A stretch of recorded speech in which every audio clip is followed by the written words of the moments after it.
Namaste, welcome again to our author discussion series where we discuss their recent books with our authors. So today we have a very interesting book. The book is Eminent Distorians, Twists and Truths in Bharat's History by Utpal Kumar.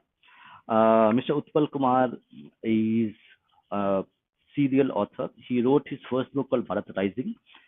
Uh, that was part of his he's a journalist. He works with I think he works with a very well known media company as an opinions editor. So he has been in the business of writing for a long time. So his first book, Bharat Rising, was well received, and his second book is quite interesting. That the name itself is and he has been to many podcasts, many interviews he has given. So one of the interviews that he had given, he mentioned Mr. Utpal Kumar that the Eminent Distorians, the book title, is a kind of a how would I phrase it? A kind of a devotion to his lifelong admiration for Mr. Arun Shori. Namaste, Didi. Arun Shori. So Arun Shori wrote the book Eminent Historians, and to pay homage to his guru, Mr. Arun Shori, he wrote the book called Eminent Distorians. So this is a book which was sent to us for review and to talk about it, and also so we requested Mr. Utpal Kumar to come and talk about his book, what book is all about, what made him to write this book, and how he intends to actually the message that he's given to this on this book. So we'll talk all about this. So just on the book itself. So the book has he will be there with us very soon. I think in 2-3 minutes. Till then, we'll just discuss a little bit of the book itself. So the book has eight chapters, and the chapters are Saraswati Sutra, how Harappa and Vedic cultures are two sides of the same coin. So this is very so. Today we are going to talk about not all the chapters because we will not have the time for this, but we are going to talk about specific chapters which I thought were quite interesting and needed further investigation. So out of eight chapters, we are going to talk about chapter one, Saraswati Sutra, chapter two, that chapter three, invasions to affluence, chapter 6, the M factor, Mughals to Marathas, and then when we have and chapter 7, that is White Mischief, the predatory nature of British rule in Bharat, and last but not the least, chapter 8 and number 5 in our series would be Freedom at Midnight, Gandhi, Gandhians, and the role of revolutionaries. So I went through the book. I think the book is quite well written. Okay, it's not very boring. So normally history books are quite boring, but I found the quotations that he has given. Okay, and a lot of new information. New information maybe for me, but for the others he may not. But quite an intriguing way of putting information and quotes. And one thing which a book on history must have is a lot of quotations, and this book is full of quotations. So he will be there us very quickly with us. So we will talk about his endeavor, what came about writing this book, and we'll talk about the chapters are very interesting. Okay, the way they are written, the way they are structured. So before Mr. Utpal Kumar joins us, let me share where you can get this book. So so here is it. So this is the book. This is Padega India website. So where I generally buy the books from. So this is Eminent Distorians, Twists and Truths in Bharat History by Mr. Author Utpal Kumar. It's available in hardback. I think it also will be in paperback shortly. The book costs 559.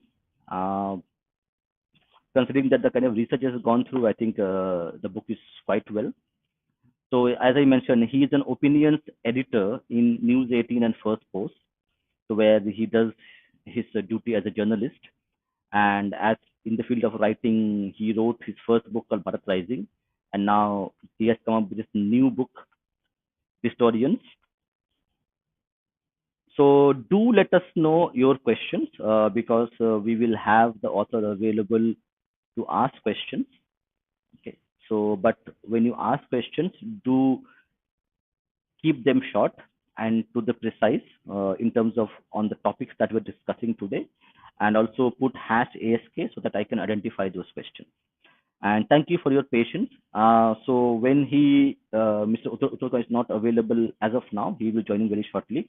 Let me share you something. One of one of the prominent intellectuals in our current times, Dr. Ananda Raghunathan, has given a review of the book. So let's watch the review itself when he comes. Eminent Distorians is a must-read book for all those wanting to know not just the dubious works of our Sarkari historians post-independence, but it also provides an Indic framework on how Bharat's history should actually be told. It's a serious and engaging endeavor to tell the country's history from its own perspective, a history where the Cholas, the Karkotas, and Ahoms are as mainstream as Mauryas, Guptas, and the Mughals. Eminent Historians definitely deserves to be read and reread by all Indians worth their salt. Do grab your copy right now.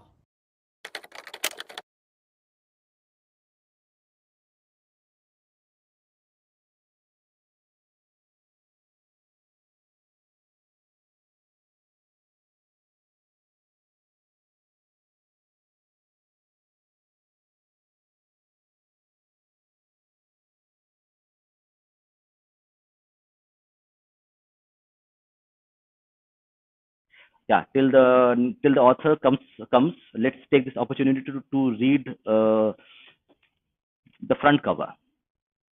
Got it. Yeah, yeah, mic is on now. I think you're going to hear me. Just give me a thumbs up so that I know that you're able to hear me.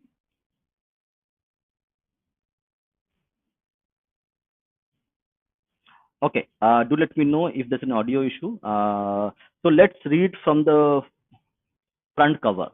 Okay. As an initiation. Bharat's history is often written as a series of invasions, starting with the Aryans knocking on the gates of the subcontinent, followed by Central Asian tribes, the Arabs.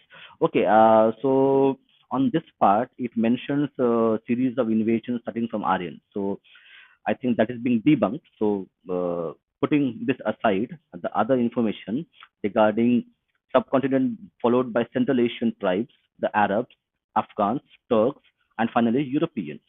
Mainstream history depicts Bharat as a barren land where various races and cultures arrived at different times.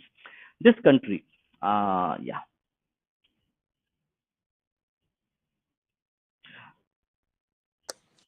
Namaste. Namaskar. I'm so Yeah. sorry. So some power problem was there at my place. So I Yeah, got no connected. issues, no issues, no issues, no issues. Yeah, so it's actually we got the time to actually I shared the review by Mr. Anand Raghunathan, Dr. Anand Raghunathan, which he had Okay. shared. So I had shared the review with the audience to actually give a perspective that what the book is about and why people should read it. So I thought we'll Right. take the opportunity to share that video. I had the video with me, so I think people all watched it, and from all our audience, thank you for your time. Thank you for this book that you had sent us that I could Yeah. read and take note of this. Okay. It's And absolutely so, it's an honor for me to be here. Thanks a lot. yeah, the pleasure is ours, especially. So, we will just, I think most people would know who you are, but just people who are not familiar with the history or the media, just could you give us a brief 2 minute intro about yourself so that people understand who they are talking to? Yeah, I'm working as a journalist. I am currently the opinion editor of News 18 and First Post. And I've been in media for last 2 decades, and for more than 2 decades. And I started my career in the Pioneer newspaper. And from there, I went to Hindustan Times, India Today. Then, before joining News 18, I was with Sunday Guardian Group. So yeah, that's largely my this thing. This is my second book. My first book was Bharat Rising, which was quite well received. And I'm hoping initial buzz is good about this one also, so I'm hoping it does well. So yeah, that's Yeah, yeah, that. yeah. that, that.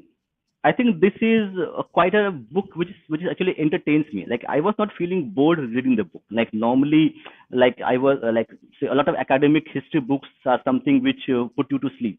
Okay, that's a already to sleeping pills for many Yes. people. Yeah, but yeah, but for this book, I got more and more zeal to read more pages because Oh, the kind of quotations, the history, the incidents that you quote are quite yeah. interestingly interwoven to create a kind of mystery what will happen next. Okay, so that is something interesting. So normally this is boring, but fortunately because you wrote it, it's quite entertaining in many ways. Okay.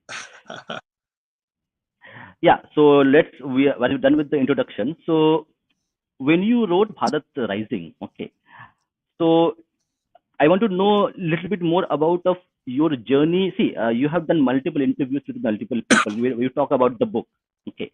But we in Navavi must have a tradition of actually understanding the process of writing a book because that is very important to the author and also to the Yeah.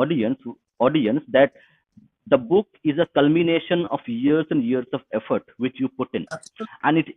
and it's yeah, and it starts with the initial seed of when and why you should write the book. So could you just give us a bit glimpse into when you thought you should write this book and why Uh, it came about? no, I always had an idea that I'm going to write a book on history because history has always been my subject. I'm studying Indian history for last 30 years. In fact, I still remember in early 1995. My eldest brother, and who was then pursuing engineering in Guwahati, he sent me 3 books. One was Rabindranath Thapar's early history, the history of India, Penguin's history of India. The second one was, Bipin Chandra's and others, the India's struggle for independence. And third book was this Modern India by Sumit Sarkar. So from there, it started my journey about history. And initially, I read all the historians, whom today I'm criticizing in my book, and I read all of them from R.S. Sharma to to to S. Gopal to anyone, everyone, whoever I could get hold of. And but later in my life, I was also introduced to the to to those kind of writing which is critical of the dominant historiography, which was the historiography that was dominant till then. And so my journey has been 3 decades of journey where I kind of read, discussed, debated, and also understood uh, the history, the idea of history, and how things moved ahead. But about this book, it took me around 2 years to conceptualize and write them. When I thought, okay, I'm going to write from from a early period to till the India got independence in 1947, and I'll try to correct the distortions which have been put in most of time deliberately by our historians. So that idea, I think, is generated 2 years ago, and it took me almost 2 years to complete the book. Yes, so I think the book journey started when you were very young and reading books. So, Yeah, but it slowly grew, and it came out. Okay, it's the right time to write the book now. But yeah. I think the journey was a very long journey. It was when It you was read very the first organic. book. It was very organic. It was very like where it was more like a seeker, seeking new information about the country's history and culture and everything. Also, what happened, I'm a journalist. I generally I have been part of opinion editors. I was also books editor in most of places I worked in. So books were very close. I was very closely connected with books, and I was fortunate enough with that. So like most new books will come, I was fortunate enough to get hold of them and read them and review them, and also interview a lot of authors. So that also helped, me, get the first-hand information. Like some of the authors, some of the historians, like Romila Thapar, I have personally met, I have discussed, and I've seen face to face how how what they think, how they think. So it also helped me in some way to understand history and historiography. Yeah, but this one thing in your book jacket you mentioned Bharat's history is often written as a series of invasions. So when you write like often written means correct, because RN invasion theory is now debunked, even immigration theory is now debunked. So just little bit of confusion that when you wrote that is often written as series of invasions. So it mentions Aryans knocking on the gates of subcontinent. So Yeah, yeah. maybe that needs to a little bit of correction because it is not actually correct now. No.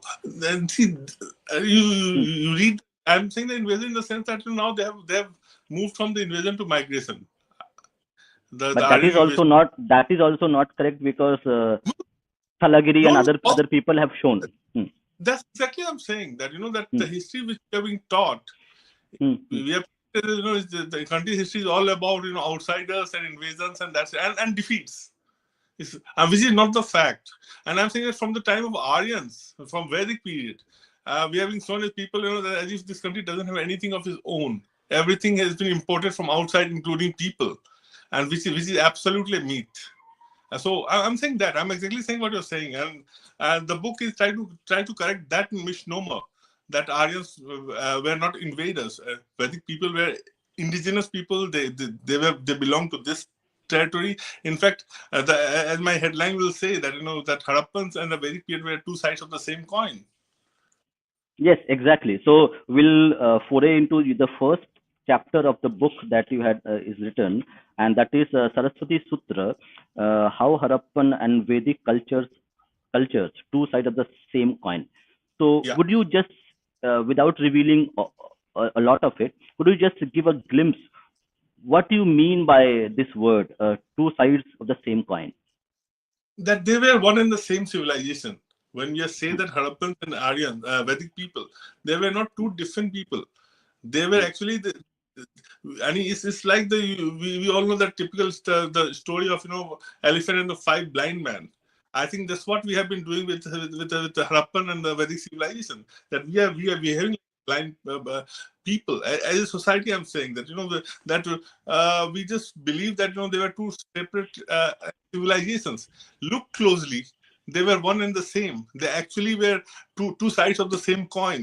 Harappans were more like the physical aspect about civilization, physicality, the kind of the city civilization they were, the kind of commercial successes they got.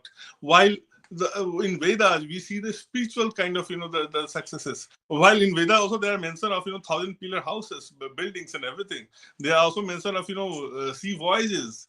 So there are indications about urban civilization in Vedas also, but Vedas are primarily by nature was a spiritual quest.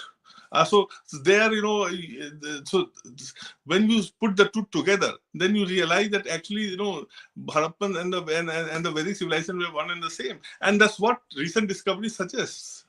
Like there is not a single mention anywhere in our literature we say that the Aryans came from outside. Not one literary evidence, piece of evidence suggests that. Not even the distorted one suggests that we came from outside. Each and every uh, text of ours say that this Bharat Bhumi has been our land of birth. We were here forever, and this is our Punya Bhumi, Karma Bhumi, and Jan Bhumi. And still, we are being told by our historians that no, you came from Central Asia. Some will say some you came from Europe, and all those nonsense. There is not even archaeological evidence suggesting the same. In fact, as we discussed, this theory, Aryan invasion, the theory started with Aryan invasion.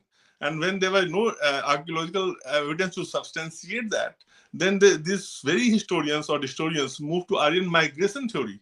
Like in even Romila Thapar, for instance, now talks about Aryan migration theory. Now, migration theory is even weaker than the invasion theory.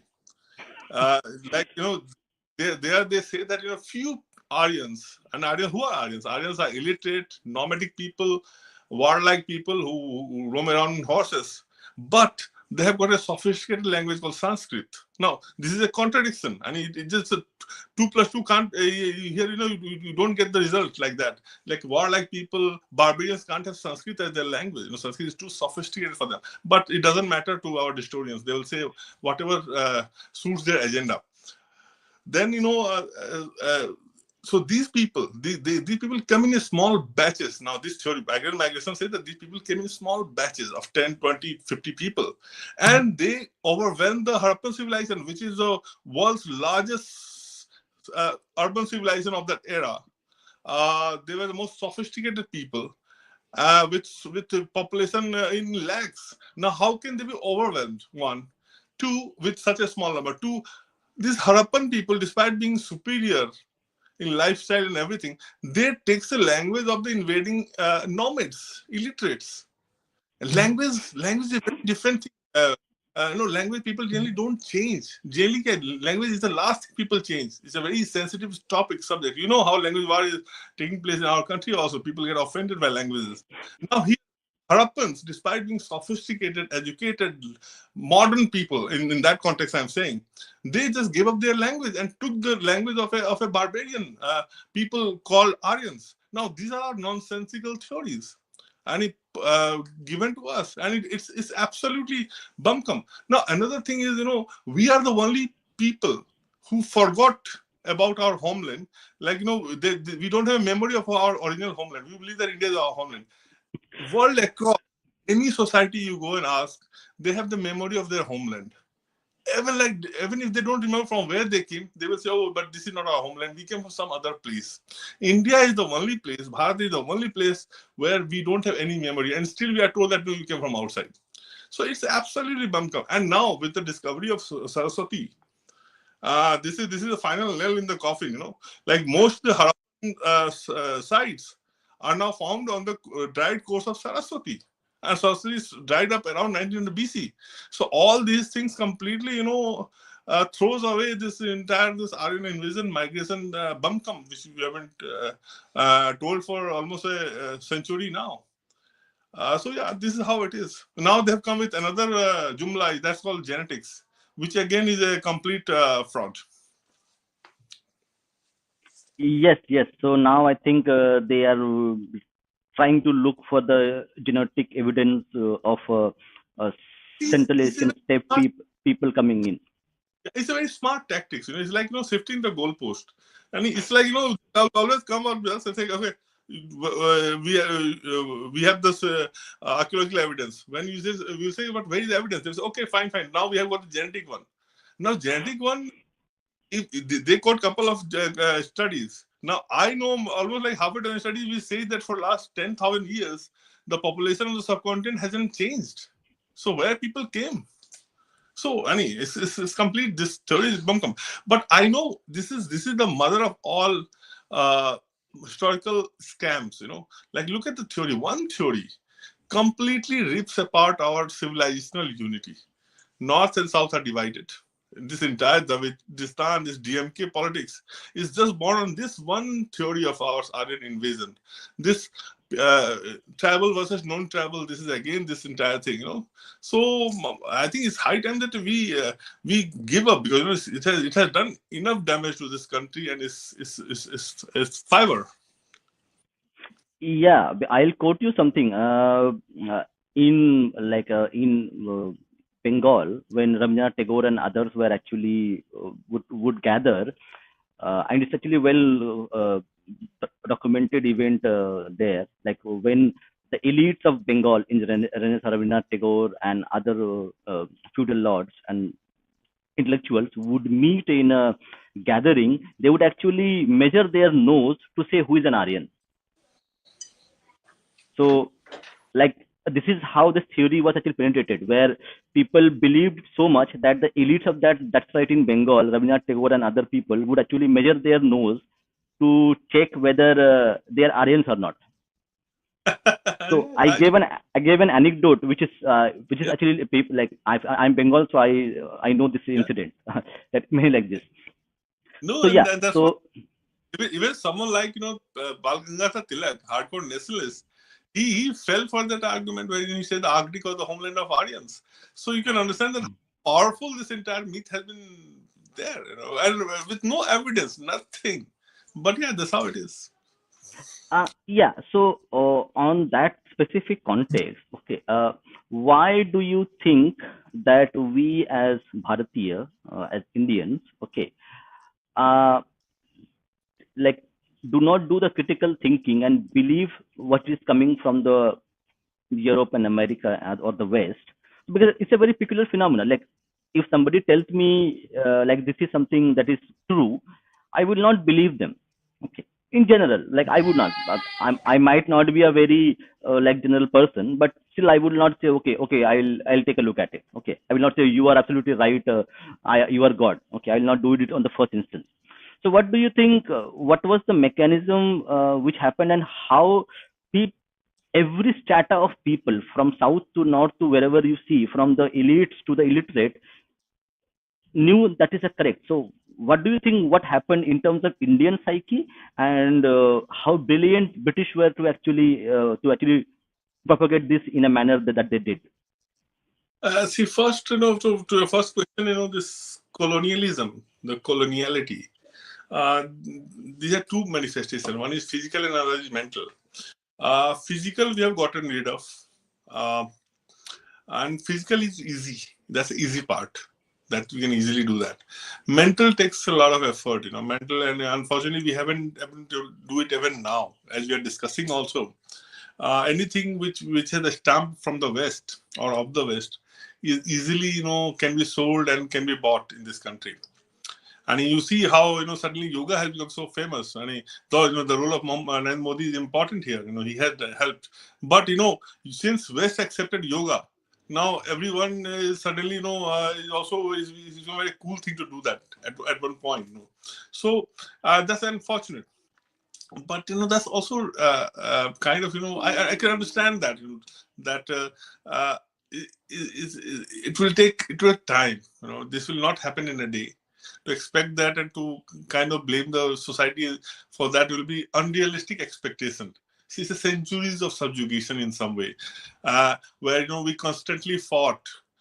We kind of bargained the higher purpose of life for survival kind of thing, where where existence was at stake. So by centuries of when you go century through that, and to top or top to top of the and above all, the last 200 years of British rule, where they completely pulverized the country, they looted it, to the hilt, where we were kind of in 18th century, initial 18th century, we used to be 1/3 of the global GDP this country had. And that was the case for almost 1700 years before that, from first century AD to 1700 till 1700, till the time of Aurangzeb. We were always either one third or 1/4 of the world GDP. And suddenly, when British came, we were completely nowhere. We just, when British left, we had not even 3 or 4% of the world GDP. So, we can understand that, that why we are what we are today. But now that I think that the change is happening, the good part is, the positive part is that at least now we are able to now understand what the problem is. We are now able to take things head on. And also the role of social media is very also important, where people like you are coming out, and talking what you believe is right. So, but then it's a long process. It won't happen in a day. Coloniality will take time to vanish. But thankfully, it's happening. And if, like, the silver lining at least is that the way we are now started giving back to the West or to those ideas, I think it won't be far away. If the same trend continues in the next 10 to 15 years, I think we will be much better off. Yeah, so on that front, I think to understand how propaganda works, so there is a book by Jacques Ellul called Propaganda, The Formation of Men's Attitudes. I think that book is quite evocative and shows the methodologies in which propaganda works. So I had read the book and I was shocked how it actually works. Okay. No, So he's from India's example. Uh, the propaganda that this country has been all about ahimsa, Gandhi's ahimsa, is also propaganda. I'm not saying that we are warmongering people, but this is a country, this is a land where uh, not fighting the adharma is also adharma.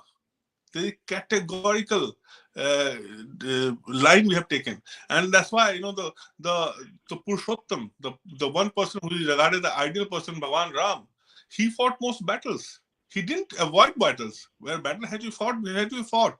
But now today, we are being told to be compulsive ahimsa seeker. Now, compulsive ahimsa seeker is also adharma. So this is another myth. So there are a lot of myths. I'm saying that coloniality brought so many things which we were not Indic in their origins or in their outlook or in the thought process. Now we have slowly started clearing the mess, but it will take time. It will take time. understood, understood.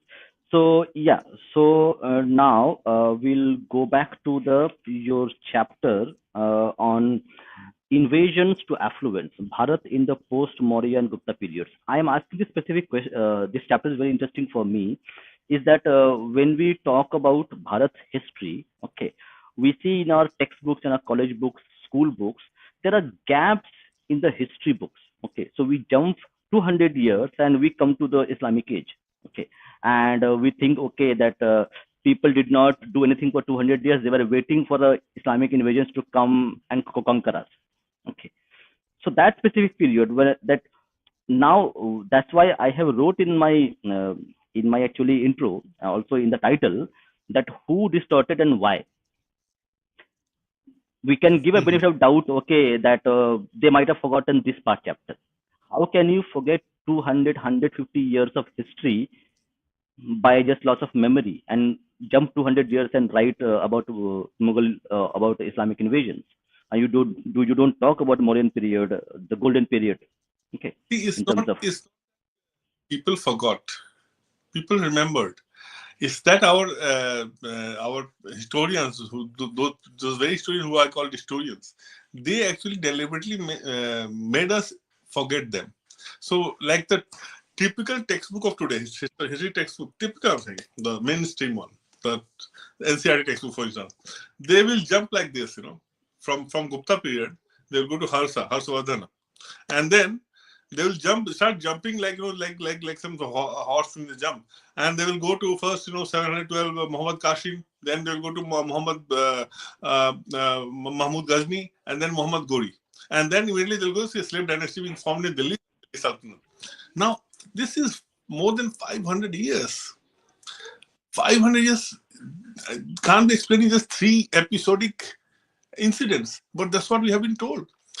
But reality hack in between, like these three incidents where we kind of lost wars or lost faces, there are more than 2 dozen instances where we won and won comprehensively. We don't talk, and we have heroes like we have heroes like Naki Devi who defeated Muhammad Ghori so comprehensively in 1170s that he couldn't, he decided not to attack for almost like a decade. And Nagi Devi is a woman, and we should, where people look for this feminist hero. There is one. Her husband had died. She had a young kid, so she fought, and what a battle she fought. Strategically, she defeated. We don't talk about her. We don't talk about someone like Karkotas. Karkota dynasty was such a great dynasty of Jammu Kashmir. Now, Lalita Aditya, for instance, is one of the, if I have to choose 10 greatest heroes or kings of our times, all time, Lalita Aditya will be one of them. We don't talk about him. Lalita Aditya actually, in many ways, excelled Alexandrian exploits, military exploits. Do we talk about that? Do we know that? No. But he was much more than Alexander. He built so many temples, beautiful temples in Kashmir. He was a great administrator, great administrator. In fact, even 2 decades after his death, no one thought of attacking Kashmir, his kingdom. He was so big, and his empire included entire North India, from north of Narmada till this entire Orissa and Bengal. It was all won by him. In fact, Yashovarman of Kannauj. Kannauj used to be the very important capital of that time. Everyone wanted to capture Kannauj. Yashovarman, he defeated Yashovarman. And not just that, when I'm saying he excelled someone like, Alexander, he went as far as what is today China. He reached as far as, Taklamakan Desert there, which today China occupies. He defeated the Tibetan Empire, which is the most powerful empire in the region, more powerful than the Chinese. And like Alexander, he just kept on going, and unlike Alexander, he didn't come back. Like Alexander, ultimately on the bank of Indus, he decided not to invade India because he realized that what powerful kings are there. But this guy didn't return; he just kept on going. And if Kalhan's Rataragni believed, someone misguided him at Taklamakan, saying that there is water in the desert, and the entire army went there and they perished because they couldn't find water. We don't know this story. It's a beautiful story, and it's there. Rataragni talks about it, but our historians have to be honest enough to record it and tell our young readers, our inhabitants of this country. We are not told. So deliberately, our heroes have been not revealed. Cholas, Rajendra Chola, exploiter Rajendra Chola, going as far as where he went in Southeast Asia in those era. What meticulous planning it was to invade, to win that war. And it has never happened in the history of world. The kind of meticulous planning went there, and it should be written in the golden letters. That kind of achievement. No one talks about that. Pallavas. I mean, they have amazing history. They just did not, influence the history of South India. They also influence the history of Southeast Asia and even China. So my point is that our history is not even told, and we deny our this thing, the achievement which we have done in past. And look at China, for instance, how China magnifies its achievements. There is something called Silk Road. Silk Road is the biggest myth of the world. In the global scale, I'm saying there was nothing called Silk Road. Nothing. There was no road connecting China with Europe. And this I'm not saying, there's already enough evidence is there. There were no, and China never directly traded with West was Europe. Never directly. And that's why there's not a single, Roman coins or on those things are found in China. It's found in South India and all the places in India, but not there. But there's myth called Silk Road. Silk Road is an 18th century myth created. So look how China created myth to create an image of being a great this thing. And we create a myth where we are seen as pulverized, poor, people where people are completely backward and backward looking. So I think this is what it is. Got it. Yeah. So that's so that's why I thought, okay, like people who are listening to this, like whatever you have listened is just a 5% of what is in the book, and the way the information is portrayed, the way it is given to the audience in a very intriguing way, where you will feel like you are going on a journey. So when I was reading the book itself, I'll give you my experience. I was like, when I was reading the book, I was thought like I was reading Sitaram Goel, Ram Sarup, okay, and few other Indic authors put together in a condensed volume, okay, where the temples, the history, you talk about Marathas, you talk about Indic civilization, all these things, they come and you go beyond and you talk about the post-independence era of Gandhi's, Nehru's, okay. So it is like somebody who doesn't want to read 100 books on history and want to know the real history, and this book has references, evidences. It's not something that somebody doesn't know how to read Sanskrit but tells, okay, and somebody who doesn't read Persian but can interpret what's written in the Persian. So in that context, this book has the references, this has the evidences. You can go and check them, you can read the references, and then there is a conclusion that this is what happened. And the reader is allowed to disagree. Sometimes, if you feel like, okay, this is something wrong, go and disagree. But enough references there for to actually claim the evidence and also create a conclusion about it. So on that context, I'll come to the third portion of our talk today. There are n number of it, but I chosen three of them. The M factor, Mughals to Marathas, because the movie Chava is now doing quite well, and we have seen quite a bit of buzz on social media, on various platforms. So what's happening, Aurangzeb and its legacy. So please give us a glimpse when we read the chapter M factor. The chapter name is the M factor, evaluating the contributions of so-called Mughals and Marathas. So just give a glimpse of what we'll see there. In our historiography, the dominant historiography, the left historiography, Mughals are being projected as the great. I have a problem with that. I have a problem with putting anything great. I mean, the job of historian is not to do the value judgment per se. You say the fact, let the people decide who is great and not great. And Mughal per se, I know, actually it's very tricky the way they do. They follow the typical, what Arun Sori in his book, Eminent Historians will say. They will start with maybe, and then next time they will go to therefore. So maybe to therefore journey swift and very, you have to just read through the line and you're like, oh, wow, it's an art. And left historian has just perfected that art of taking the discourse from maybe to therefore. So they will start, Mughals were great. And by the end of the chapter, they say Mughals were great. But they were not. Most of the Mughals, I have a huge respect for what Akbar did. Akbar was much ahead of his time, especially given the fact from the parameter of the Muslim rulers. And from our Sanatani tradition, there are many rulers who had already done and dusted what he could do. But I'm saying from the Islamic rulers, he was a kind of a revelation, and he was a very practical ruler. I mean, he may be illiterate, but he understood how to rule the country.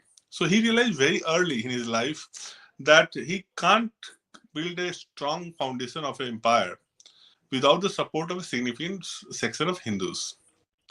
More so because, there were division between Muslim nobility also. Muslim nobility were divided among themselves, Turks, Afghans.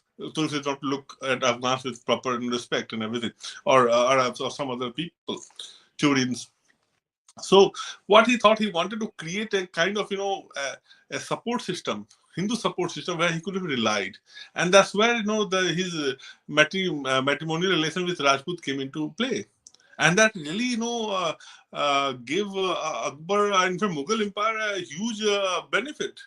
If you see, that was the first time the empire was actually very strong and sustainable.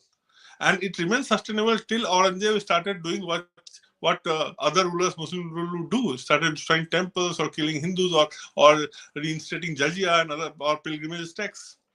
So again, this is the alliance, howsoever artificial it might have been, was broken by the time of Aurangzeb. And when Aurangzeb, by the time he dies in 1707 AD, the empire has already started faltering. And we talk about Chava film. Aurangzeb went to Deccan a year after Shivaji Maharaj dies. 1681, he's already in Deccan.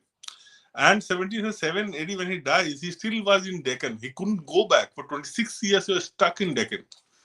First 9 years of his presence in Deccan, he had a huge success. He was very successful. Actually, Marathas were squeezed.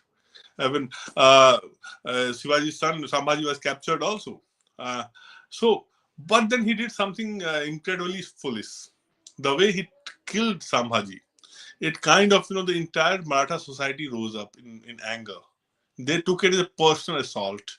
And from there were no turning back. This entire society rises. And that's what I'm saying, that society needs to really wake up. And they woke up. It was a battle of attrition for Mughals. They lost it. In fact, I still remember one passage from Jatna Sarkar's book, where he written extensively on Aurangzeb. So he mentioned that that Aurangzeb's army used to be very big, so and very slow moving. And Marathas were still in the Shivaji was very lean, mean machine, as you call it. Very fast. They will attack, guerrilla warfare, and vanish. So he's describing it very picturesquely, that Mughal army is going, and Marathas from hills just come out like hurricane, and attacks a section of the Mughal army, and then wipes away and goes away. And these people are just watching and doing nothing. They were so tired at the end of the day, by 1707. So by that time, so this is what. So when we look at Mughals, if you take out Akbar, there's nothing to show. The very successor of Akbar was Jahangir, who killed, the fifth Sikh Guru. Jahangir's son, Shahjahan, was absolute atrocity. I've written in the book also the Taj Mahal, the great Taj Mahal was being built, and was built at a time when the country was going through a famine, worst famine. So Taj Mahal is actually not an example of love, manifestation of love, but manifestation of lakhs of people who died in the famine at that time, and Shahjahan did nothing for them, kept on building Taj Mahal. That's what record says, for the money which he should have done to help those poor people being stuck in the famine. So this was Shahjahan, and he was extremely equally kind of fanatic. And Aurangzeb की तो हम बात ही ना करें, Aurangzeb तो खैर he excels everyone. So there is nothing called Mughal greatness. Now Akbar maybe I have a problem with greatness that way. Akbar was a good ruler in the context of Muslim rulers. But was he great? You look at his record in Chittor. He killed 1,000 civilians. Civilians, come on, that can't be. You kill soldiers, fine, do that. Be my guest. But civilians, just because it was difficult to win the fort of Chittor, you got so angry that you killed entire inhabitants in Chittor, and then you call him great. He was a smart ruler. He understood the psyche of the people of time well, and he used it. I think we should admire him for that, and we should rest it there. But then that's what problem is. Our historiography, they want to create heroes, invent heroes, and that's where Akbar comes into the play. Yes. So, like we had maybe 1,000 Akbars before Akbar came. So he was part of the brigade. Forget. Okay. Akbar के time में in fact Maharana Pratap is a classic example. Maharana Pratap's son captures Rahim's wife and sons. I've written about that story. And Maharana Pratap told his son to release them with respect, because it's against Indian tradition to do any harm to women and the child. And they were released with full respect.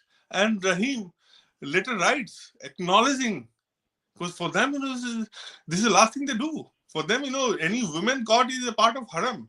They will take in their haram and they will do whatever. And here is the ruler who lives. So ever in the time of Akbar there was a Maharana Pratap, exemplary example of Sanatan tradition. So, and you're right, there are thousands such rulers. Then call everyone great. Then entire book will be Maharana Pratap great, Shivaji great, Banda Bahadur great karte raho.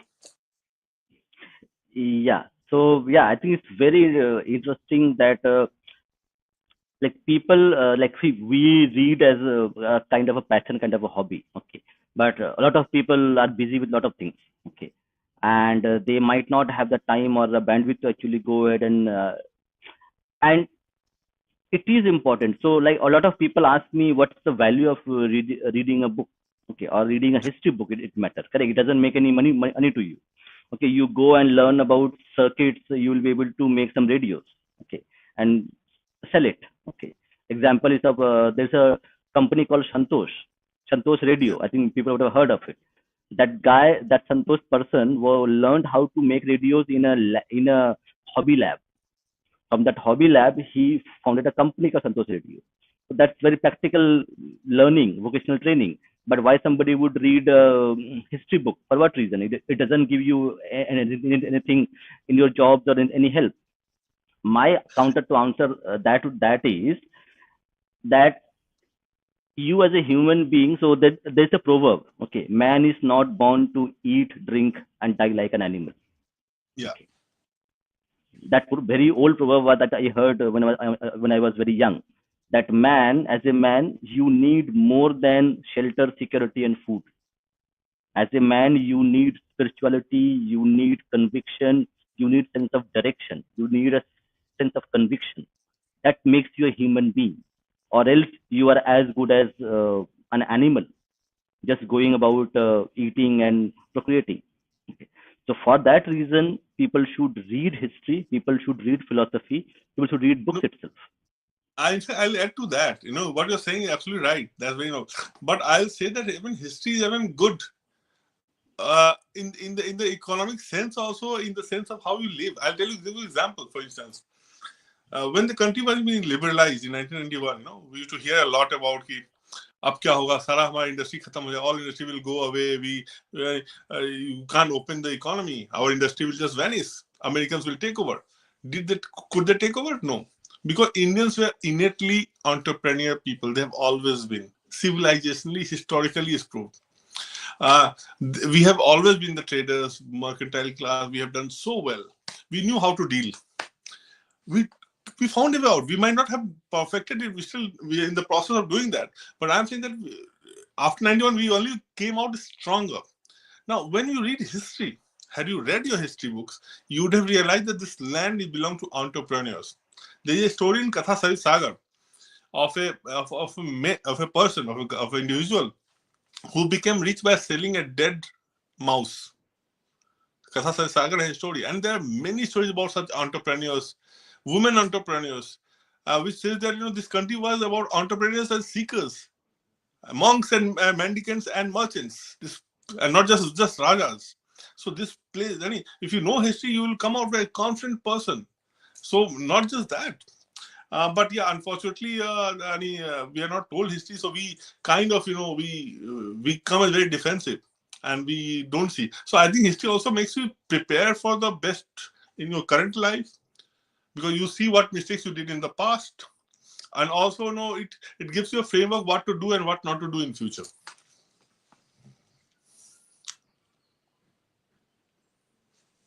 I'm unable to hear you.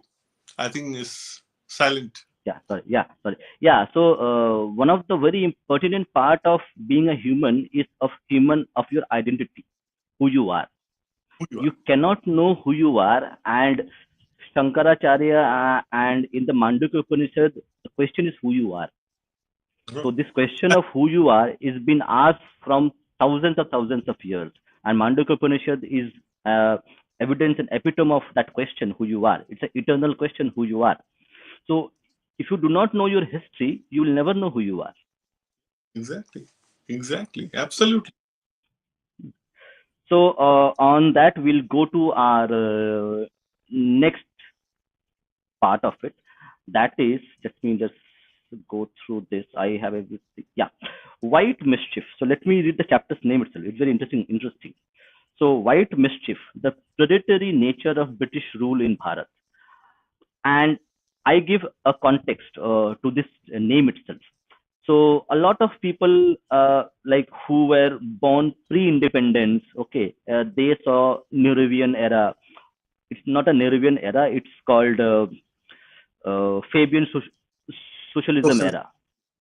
Fabian, specifically Fabian socialism, not even socialism. So this Fabian socialism destroyed the country and made it flat, okay, so that others can come in. So now this Nehruvian era, you see a lot of corruption, a lot of things are happening. And my father used to tell that British were a better administrators and better at law keeping than we Indians. And people, and you would find that older people would actually think British were much better than us Indians. From that perspective, where this correct, this always would be a comparison: who is good, who is bad. So, and that comparison is not at the logical level. The British did horrendous things to us, but when see what is been done by the Brown Sahibs in 1950s onwards, okay, via the bureaucracy, via the politician, via the other things, That was more horrible, more worse, that the British were looking better. So what do you think what happened at the white mischief level? Uh, See, the reason why I wrote the chapter, there are actually a section of our people who look at British Raj with a sense of, this thing that, they came and they kind Nostalgia, of, yeah, nostalgia kind of thing. a kind of nostalgia. There are some people believe that, that British came and they saved Hindus also, like Hindu Renaissance, well, like Bengal saw Renaissance so they kind of give it credit to British. And they believe that, had they not come, and some very famous intellectuals believe that, and they believe that, had British not come, uh, India wouldn't have seen that. What they miss is that they believe that, British took this country from Mughals, which is a lie. By the time British came, Mughals were absolutely nothing. They were just kind of, from Delhi to Palam, very small principality. It was actually Marathas who were ruling this country. And so there were already that Muslim phenomena was already a passe by that time. So I think the people who believe that are already, kind of victim of this myth making which was being made by our historians, which said that British took this country from Mughals. So and that's why that thing happened, that, British was good in some way. They gave us some, English education and not. Now, with my chapter, I want to show that predatory nature of the British. I'll give you an example of, place. You come from Bengal. Bengal has historically the richest province historically every time. They not one, from the Vedic time onwards. Whenever there is reference of Bengal, it comes with that it's a very rich province. And because, the land is fertile, mercantile activity, Bengal is very well connected and everything. So Bengal is always very I rich will. province. I'll add one more thing because I think a lot of people don't know about it. The classical Bengali language, the not spoken, not one that's spoken in East Bengal, but that was spoken in the West Bengal, Kolkata and the regions, South Bengal. The Bengali classical language is almost as, it's like kind of a Sanskrit itself. Every Bengali word that you see has a root word in Absolutely. Sanskrit. So there are some studies which shows that actually the early Sanskrit was actually spoken in Bengal itself, because Yeah, 90% of the words are of Sanskrit driven itself. So exactly. how long the civilization goes in terms of language and culture. That's what. Please go ahead. Exactly. But materially, I'm saying, I was giving an example of being the Bengal being the most prosperous province of all provinces in the country, and that was the case when British first landed on this subcontinent in 1757. The Battle of Palasi happened. Bengal was still the richest province in this country. Within 10 years, such a great famine came that, almost like, a third of population got perished in Bengal. Now that, from within 10 years, this is unprecedented, that a province can make a journey from being the most prosperous to the most impoverished, and it has not still come out of it. Today also Bengal is poor primarily because it became the main source of British, pulverization. That was the first place, and they continue to remain there and continue to do that whatever they could do. So Bengal actually suffered on two fronts. Economically, it was pulverized, and since we were British were there, they also captured the mind. So, Bengali mindset and coloniality also you find a lot. Many original authors also came there. I'm not denying, whether it's, Bankim Chandra Hu, chahe Rabindranath Tagore, they are very original writers. But Bengal also have a very series of intellectuals who have always been very colonialized in their mindset, and they still are not out of that colonial trail. So it's because of that. It's because of that. So if you see Bengal, you realize that, what kind of, impact the British rule had on this country. And it was just about plunder and loot and all these things. Dalrymple in his book writes that loot became a common phenomenon, and in British parlance, precisely because of the kind of thing British did in India. So I think we need to just look at British, and we need to start, counting their, civilizational kind of discourse which they often give. and they have taken 4.45 trillion pounds from this country. And it's high time that they should be shown the true picture of their their rule over this country. So my chapter was about that largely. Yes, I think it's very, it's still an enigma for me that the British came and the muslin fabric, which was the finest fabric ever produced in the whole world. Okay, and the muslin fabric was so soft and like it was so thin that it could like if you wear a cloth, it will not look like it was like a uh, the king with no clothes. Okay, so that fabric was people who produce that fabric, the muslin, they were killed off and their hands were cut off. Okay, Yeah, yeah. yeah. So now the thing is that still the very like a kind of a fish memory thing that we humans have. Okay, we'll forget after 1 year what happened. Okay, we'll go back and see everything hunky dory. So I think a lot of history of Bengal needs to be written, and whatever was written by Arshi Mujumdar, by various authors, that is being like put in the cold storage.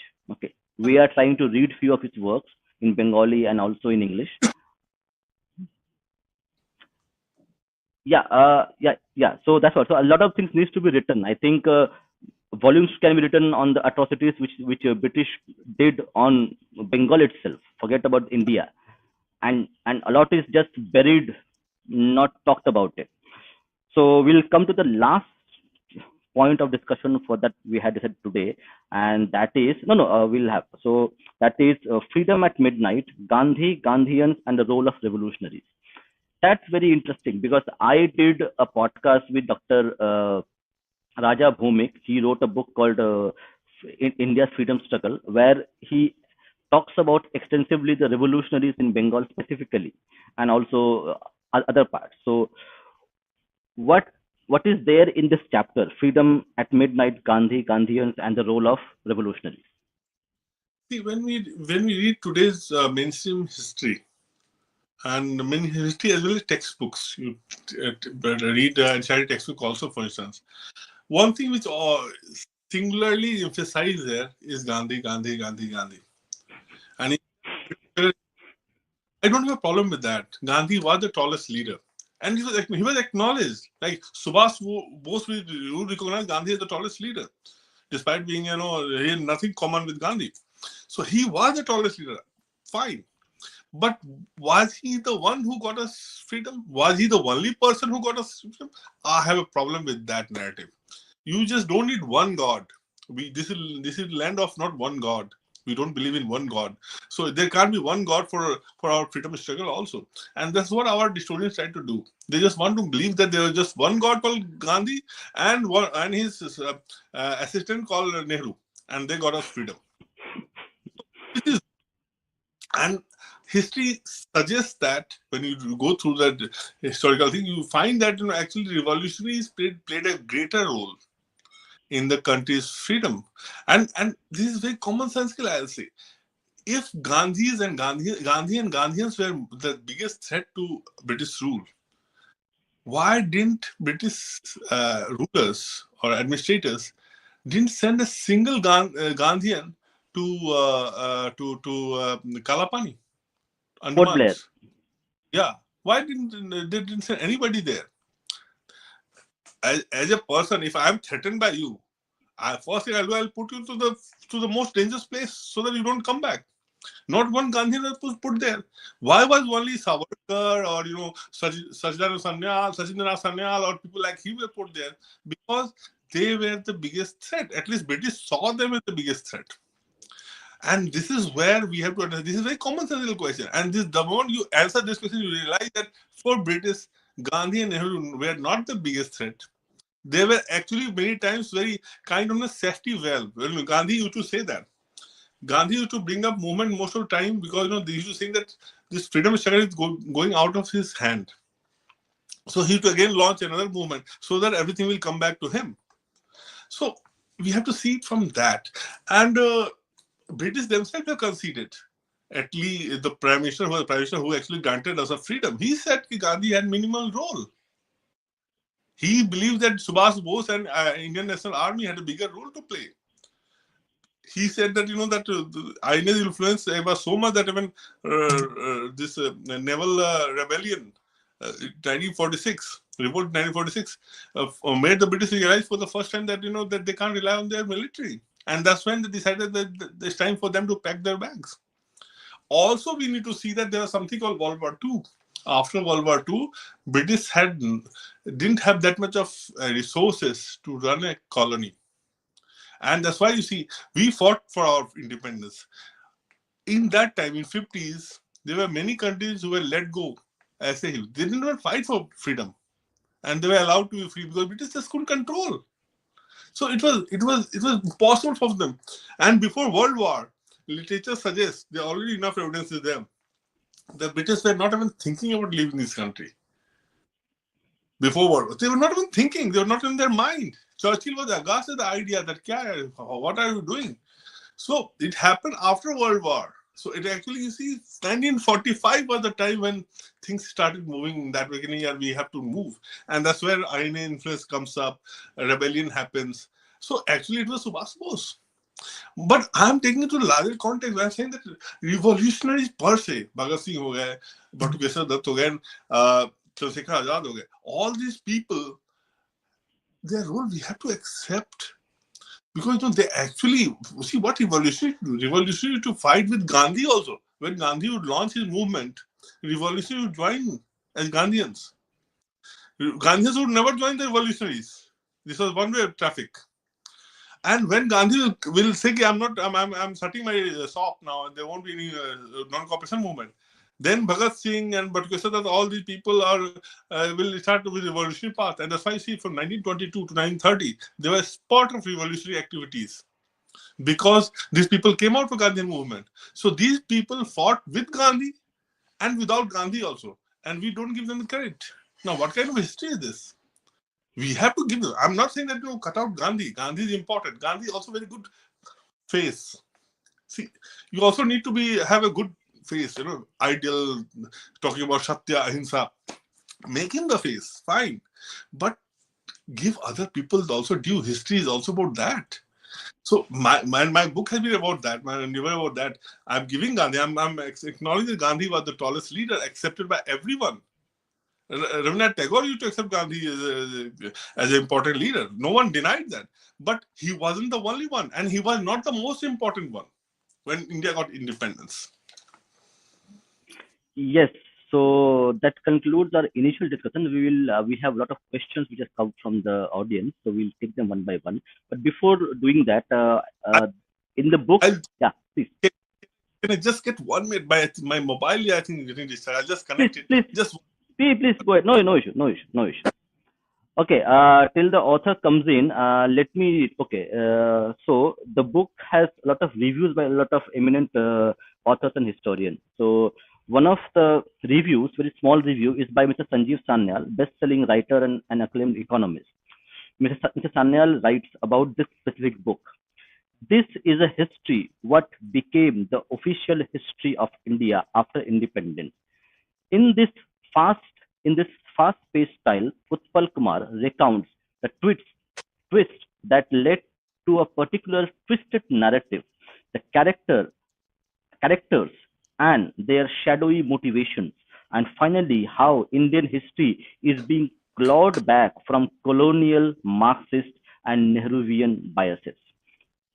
So there is a lot of things in this book. So I didn't want to do a kind of a negative thing. We'll talk about who are the historians. So in my perspective, I thought it was the best thing to actually discuss the book's contents and the quality of it and how accurate they are rather than doing a negative propaganda. So that I don't normally do. So this review by Mr. Sanyal is a very important and very apt the way the book is written. Yeah. So I have actually read the review by Mr. Sanjeev Sanyal, which is there in the book itself. So I think that this review is quite crisp and it gives the crux of the argument that he produced. So I read this review to the audience to actually give them what they will get if they go and read the book. Thank you so much. I'm very kind. Yes. So now we will go back to the question. So we have few also in Hindi. So I do not read Hindi quite well. So I would need your help on this. So we'll go to the Yeah, first yeah. question. The first question is from Shapturthi. He asks, why is that these historians got peddled even through their there are supposed to checks like peer review. So he's about peer review portion that okay, whatever is published, it gets a peer reviewed. So what happened to the peer review process if See, those lies get published? when the entire system is rigged, then there is a problem. The person basically happened that every person who is reviewing it is also his friend. So it's like, you scratch my back, I'll scratch your back. And happening for last 50 years. Say more than in fact, last 70 years to be precise. Now things have changed. And there were no place for the dissent. There were no place for the alternate viewpoint. This one viewpoint, and the system was rigged in that way that like you read our Ansari's book written about Bipin Chandra, that how he used to appoint his juniors. He would not even appoint the most talented of the leftists. He would appoint somebody who was slightly sub the quality, so that his position also remains as an eminent historian kind of thing. So I think it was a rigged system. So that's why you don't expect the results from that system. Yeah, I think the Boishali, they actually mentioned aptly, closely held self citation circle. I think that's apt. Absolutely. Yeah. So we'll go to the next question. The next question comes from the Hindu Vichardhara show. That's also a book reading show where Didi reads books. Okay. Oh wow. So yes. So she's also like we go to her podcast. We talk about a lot of things. She comes to us. So it's a kind of our close circle. I think there are I don't know, there may be 5 6 people who are reading books in YouTube. I don't know, maybe that only. So Uh, the Didi asked a very important question, sir. Regarding your book titled "Eminent Historians," twist and turns, Bharat, which twist did you find the most shocking? I think it's a very hard question Didi has asked. uh, I'll not say one. I'll say three. One is of course the Aryan invasion. I'll say Aryan invasion is the most toxic one. It also kind of attempts to destroy the unity and integrity of the country. Also, it creates division between people, between Indians, by calling them North Indian, South Indian, Dravidian, and Aryans, tribal, non-tribal. So this is one theory which is absolutely for the sake of this country, for the sake of Bharat. I think we need to get it as soon as possible. So that one thing it will always come at the top. Second, of course, is the projection that this country belonged to the losers and nobody else. So here, anybody and everybody who came here, they just defeated us, and we kind of we happily become their slaves. It's far from truth.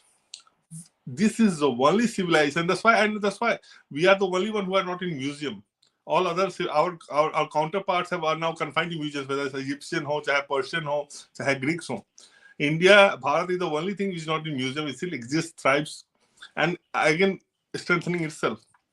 But if you read history book, it will come across that we are just losers. Oh, they came, they saw, and they conquered. That is absolutely not true. So that is second one. And third, of course, we discussed about the role of Gandhi and Gandhians. I think that's another myth. I think we need to really, we need to increase our pantheons of freedom struggle and include our revolutionaries. Yeah, certainly. So this is in Hindi. So if you could read, because I might butcher the words here and there. इस आर्य विषय पर एक प्रश्न है, I think. हाँ, वाली भाषा शब्द में कहा जाता था कि स्टेप श्वेत काले.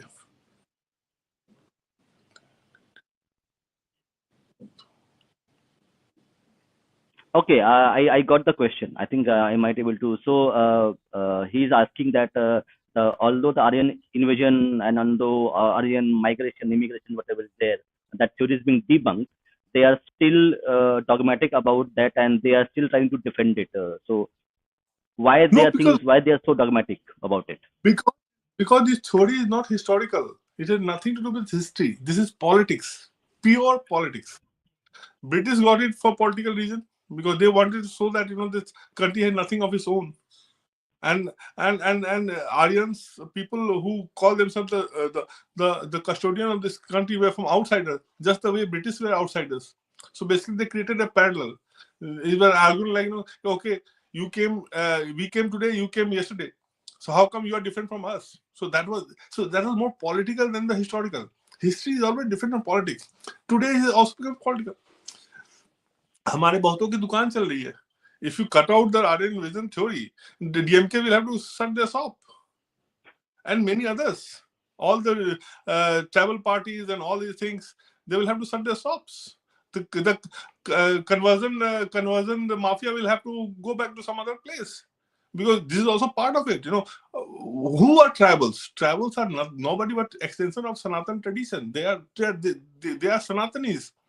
What British do? British weaponize this entire thing by calling them animists. What is animist? If they are animists, I'm also animist. You read our thing. We are animists. So, but then they wanted to create that distinction. First, they divided in the name of caste. Then they created animist and non-animist, tribal, non-tribal. And this theory has been there precisely for that reason. बहुतों की दुकान चल रही है, और जब तक ये दुकान चलेगी वो चलाएंगे. But I think it's time that we, as a individual, as a society, we start putting pressure that we are not going to accept this. Yeah, I think to supplement this specific question, just one more comment from Didi, which is very important. You mentioned that the system is rigged. How we can create a decentralized system for documenting our history, where we are not dependent on the rigged peer review system itself? It's a very interesting question and practical Interesting. question. I think this will take time. See what is happening last 10 years. Also, see, I'm kind of one person who's been disappointed with the pace with which we are reclaiming our history. It is very. I've written in my last chapter also, epilogue, that it is largely individual led initiative, where I'm doing something, you are doing something, Vikram is doing something. So it's very individual related thing. It's not institutional. We have still not created institutional framework where we work as a collective group and try to change it. Forget about government. Government is doing nothing. Zilch. Last 10 years, their priority is different, and I understand that because there are so many other issues also there. So they will first deal with that. But as a society, I think we have to come up institutional kind of thing, institutional way to correct things. जो कि अभी हुआ नहीं है. We are still in the phase where we are doing our stuff, but at least we have started doing that. At least we have started talking. I take solace from the fact that at least एक शुरुआत हो गई है. Yes. So I'll add just little bit of to that. Okay. We Sanatanis were not thinkers of binary. Okay, yes or no nahi tha. Okay, there were very different perspectives that we actually understood.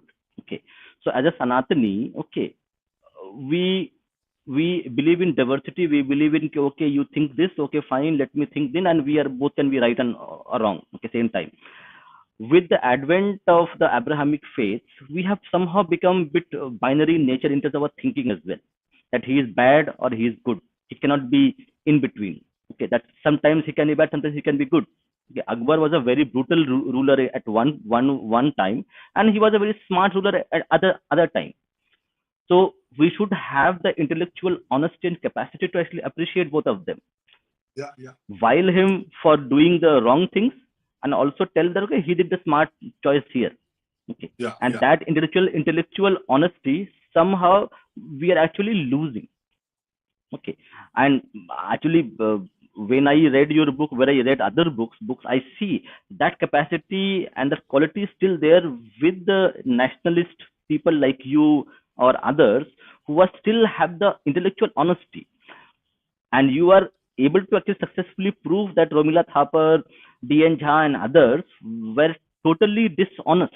Okay, one of my statements I still actually stand by is that a Marxist communist cannot be honest.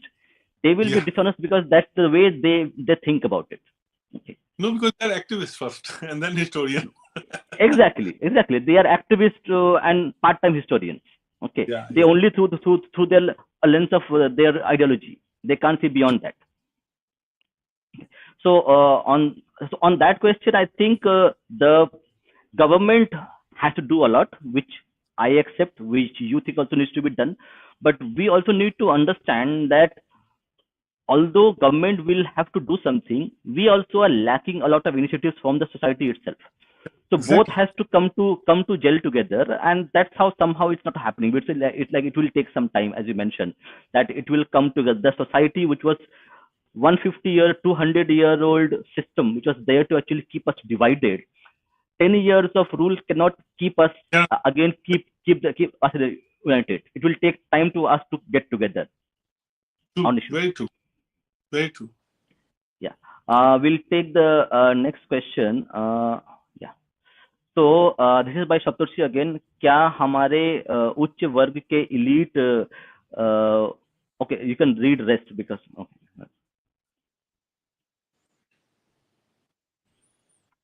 क्या हमारे उच्च वर्ग या elite ही इन सब distortion के फैलाव के लिए उत्तरदायी थे? अच्छा,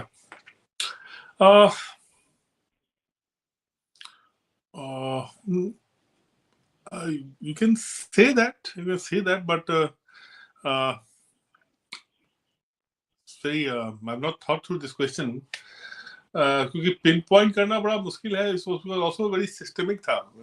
That was a phase 50s 60s 70s में जो लेफ्टिज्म का एक ऑरा भी था. Most of the people, in fact आप देखेंगे जो बाद में राइट पे भी आया, वो शुरुआत लेफ्ट से ही किए थे. तो that was the phase. if you're a good human being, if you're a smart intellectual, you have to be left, you have to be communist, you have to be some set of left आप में होना चाहिए. सो वो था, वो भी था. यानी वो एक समय होता है, उस समय का पहिया था वहाँ. Things were like that. But जो डिस्टॉर्शन था इसमें लार्जली यानी government led. I'll say it from that way. Had it been society led, we could have fought it. What happened overnight? It was like coup. Overnight, Indira Gandhi needed see, Nehru always was a leftist and he had a love for communism. But usme capture nahi hua tha. He promoted people. But when Indira Gandhi came in the late 90s, in the late 1960s, she needed support of communists for her survival. Unki sarkar minority mein thi.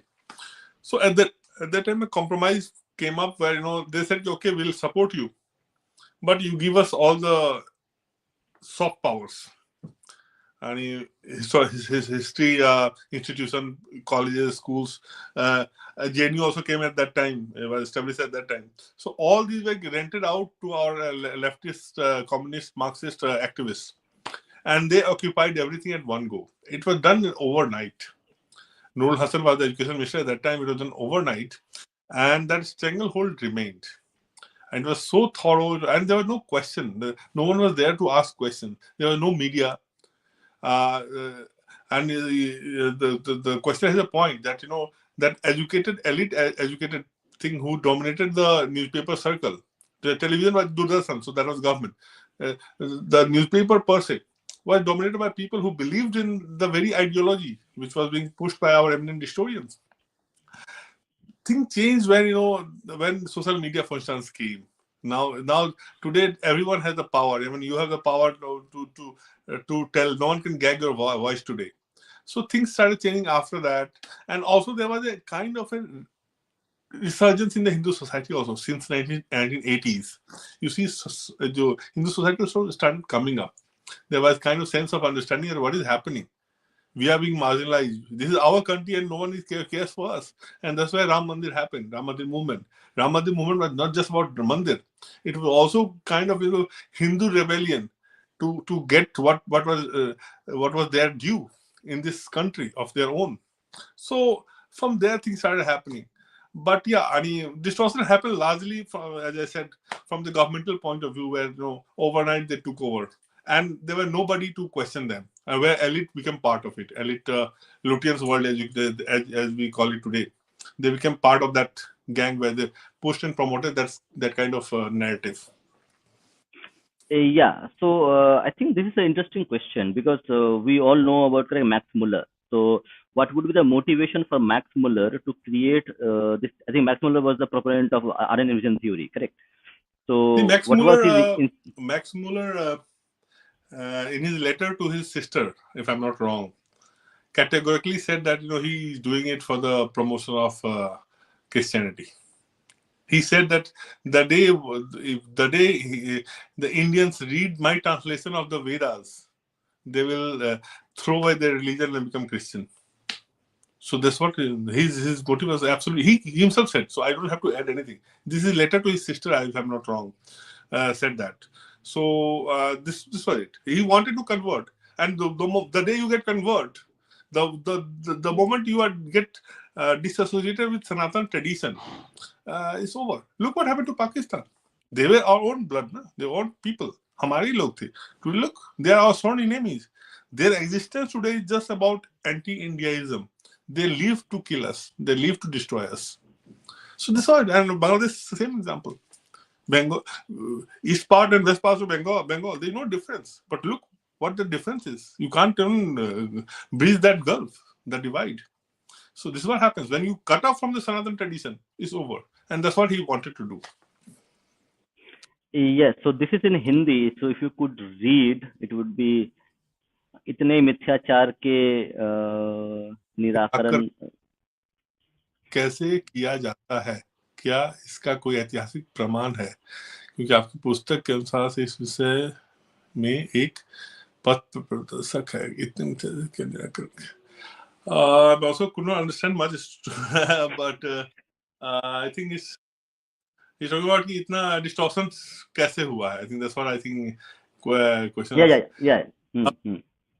Distortions तो मैंने जो reason बताया, इसका यानी it's suited first जो हमारे जो चूंकि हिंदी में है तो हिंदी में कोशिश करता हूँ. जो हमारे जो colonial रूलर थे ब्रिटिश, पहले उनको सूट किया ये दिखाने के लिए कि भारत के पास कुछ अच्छा अपना नहीं है और वहाँ आए हैं वो सिविलाइज करने के लिए.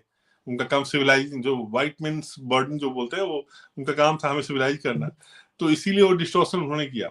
हमारा दुर्भाग्य ये हुआ कि आजादी के बाद, इंडिपेंडेंस के बाद हमने उसी को और लेजिटिमाइज किया, उसी थ्योरी को, और उसको और भी एक स्वरूप दे दिया, एक इंटेलेक्चुअल जामा पहना दिया, इंटेलेक्चुअल उसको एक फेस दे दिया और लेजिटिमाइज करने की कोशिश की. तो वहाँ गलती वहाँ हुई. और वो इसीलिए हुआ क्योंकि वो बेसिकली जो हमारे हिस्टोरियन उस समय थे, इंटेलेक्चुअल मोस्ट जो थे, सारे लेफ्ट विचारधारा से प्रभावित थे और उनके हिसाब से जो देश का जो ट्रेडिशन है, जो सनातन ट्रेडिशन है, वो आड़े आता है इस देश को आपको लेफ्टिस्ट या कम्युनिस्ट बनाने में. तो that was the reason. Yes, I'll take a few minutes of yours. Actually, this is something which I wanted to actually ask to many people. Okay, so I got a chance. I'll ask. There is in India specifically, in Bharat, there is a context that left wing is super organized, super united. They know the system ins and out, and they know which levels to put things into perspective. The right wing is super disorganized. They don't know what they are doing. They are just emotional people, just jumping up and around, and they don't know what they are doing. From your perspective, where the truth lies between these two extremes of perspectives on right and left wing? See, left is also equally divided. Left is extremely divided. You must have seen in Bengal politics, and Naxals and communists and the CPM can't go together. So there is also a divide. Problem is, that they have been in power for a long time, so they know how to manage things. Right and right is equally divided. There's nothing called right. Frankly, we use right for the people who are anti-left. There's nothing called right in per se. It's a very loosely framed word. But let's use it because otherwise there will be confusion. So right also has the problem that one, there are different states of people in right. And also, they have been disenfranchised for decades. They were out of the power that they call it. So they don't know how to behave. you also need to learn the art of ruling the country, which Congress knows because it has been in power for so long. So sometimes you are in opposition, you don't know how to rule. So that has been problem with the right. So they have been, they are still trying to figure out who they are. And I think that process, process is on. That's why I can take solace in that. And I think we need to understand that exactly right. It's like, for I'll tell you, right is so loosely in India. Like, right is seen as conservative. I have a huge problem with that. My right says, my understanding about right is that we are the most liberal people. Conservative from western perspective conservative. West में right conservative होता है. We have implied in India. We call ourselves conservative. And I always question people. I say, नहीं, boss, I am right, but I'm not conservative. I am liberal. I am not going to take away that thing. I'm extremely liberal in my outlook. And right people are extremely liberal. You let. I'll give you example. Many people, where right people are ready to talk with left. They are ready to publish the articles from the left people. It is actually left who doesn't allow. You will not find a review of my book in any leftist newspaper. Abhi. But my point is in Dalrymple's reviews, I carried in everywhere. Right people also happily did Dalrymple's book. They invited him in the think tank, right-wing think tank, India Foundation and Vivekananda Foundation. So right is actually very liberal. So it's a very, I think it's a period of churn. And maybe 10 years 15 years down the line, then I think the real thing will start happening, that how we should work institutionally, हम कैसे काम करें साथ में. And but this will take time. I think, as you yourself said, 10 years is a very short time for everything to happen. Yes, but there is a hole in the argument, which actually I found it, because the AIM, Ayar Mitra and other people who are detractors in a way, they mentioned that, okay, the so-called right-wing BJP, okay, is ruling in states for more than 30 years. So we haven't seen, or maybe it has happened, but it hasn't come to us. So we haven't seen the kind of changes which needs to be occur. As you mentioned, correct, that the changes in the education division of government, the way the history is taught, the way education is taught, hasn't changed. And we have seen parties who are aligned with a right-wing conservative thing, which we call, it's not conservative, but it's a kind of a nationalist perspective is there, but they haven't done anything for 30 years. So somewhere down the line, I think you have to everybody has to take a... You have to understand that when you talk about BJP is a political... BJP, what will get them votes? Let's be very honest about that. There is nothing called, don't work on ideology. There must be something, but ultimately they work on the things which work for. Today, if they realize that Hindu society wants this, otherwise vote nahi milega, they will do it. And so I'm one person, I always believe that as a society, I think we have also failed. Our society leaders have failed in that way. Not the political leaders. Political leaders will do whatever the society will tell them to do. Like, for instance, have we ever asked for the liberation of our temples? Why will government leave the temple? It's a free money for them. That money they will give to they will use for subsidy or freebies. But my point is, or for a visit for communities free of cost, whatever it is. As a society, have we made it a kind of the political plank? We have Karo Nikam vote nahi karenge. They will do it tomorrow. So we have also not done. See, let's be realistic. As a society, I think we have been too divided. Our focus has not been right. Things have now started. We have started talking about these things now, or slowly, and things will happen. And things are already moving in the rest. You can see how things are already happening. I would have never seen Uttar Pradesh behaving the way it is behaving right now, last 10 years. I would not have imagined. So we wouldn't have imagined. I wouldn't have imagined Modi being here in the country for 10 years with a majority or even 240 seats. But look, things are happening. Things are happening. But these things get consolidated over the time. As you say, mental coloniality will time to go away. We have still not shrugged off completely. We have actually not shrugged off 50% of coloniality. We are still in that self. But at least we have started doing that. Yeah, I think we should start a fund, purchase the book by Mr. Kunrad Els, Decolonizing the Hindu Mind, and give it to everybody free of cost. And if they read and write a review, they will get a money for that as well. So people will read it. Yeah. Okay, we'll go to our questions. Can you read this one? You talked about that, so here is the book. I have it. I bought it actually 14 years ago, 14 years ago. I still have it with me. Yeah, so the question, आपके अनुसार क्या इतिहास के, could you read, because I can read partially Hindi but not fully. इतिहास की अभ्यास में हमारे लोग पीछे रह गए या शासन के कारण हमारे भारतीय लोग लिख नहीं पाए? Yeah, see, what happened, why history is what it is today. नहीं, लिखना चाहते थे. इनफैक्ट मैंने अपनी पुस्तक में मैंने इसका वर्णन भी किया है कि 1948 में आरसी मजूमदार ने चिट्ठी लिखी, लेटर लिखा एजुकेशन मिनिस्ट्री में कि देश आजाद हो गया है, अब हम भारत के नजरिए से इतिहास लिखें. और 2 साल तक कोई जवाब नहीं आया. 1950 में फिर थक हार के आरसी मजूमदार ने राजेंद्र प्रसाद को चिट्ठी लिखा, लेटर लिखा, और उनसे वही बातें बोली कि भाई देश का इतिहास को ठीक करने की जरूरत है, अपने नजरिए से लिखने की जरूरत है. तो राजेंद्र प्रसाद उसको बहुत मानते थे. He always believe that this is what we should do. तो शायद उनके इंटरवेंशन से एक कमिटी, एक बोर्ड का निर्माण हुआ कि जिसमें भारत इतिहास को लिखने की प्रक्रिया शुरू हुई.